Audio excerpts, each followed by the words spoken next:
युवतीଙ୍କୁ गणधर्षण 2 गिरफ थिबा बेले जने फेरार।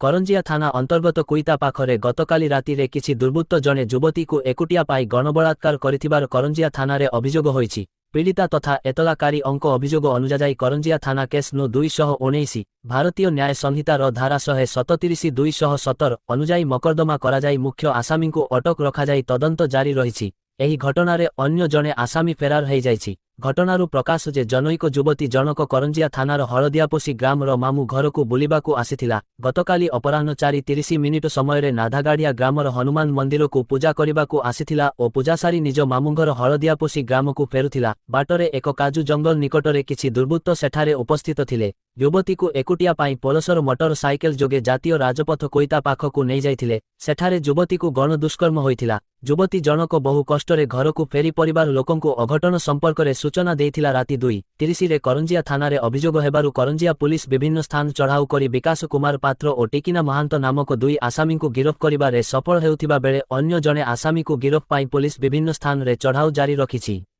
युवतीर आज मेडिकल चिकित्सा करा जाइछि। मयूरभंज जिला करंजियारू बी दिव्येन्दु शेखर अंक रिपोर्ट।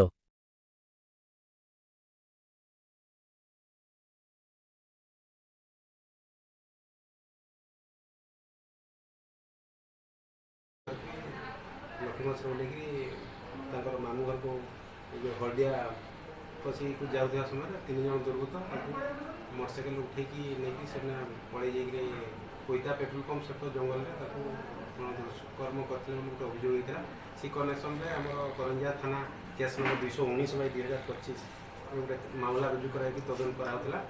आम मेन एक जी विकास पात्र जी विकास पात्र आम गिरफ कर फरवर्ड कर गतकाली फरवर्ड से आज आउ जो भी सका आप्रिहेंड कर विधिवत जहाँ मेडिकल एग्जामिनेशन पर कोर्ट चालान कराब। आउ जड़े जो 21 रहा खूब शीघ्र आम धरू कोर्ट फरवर्ड कर।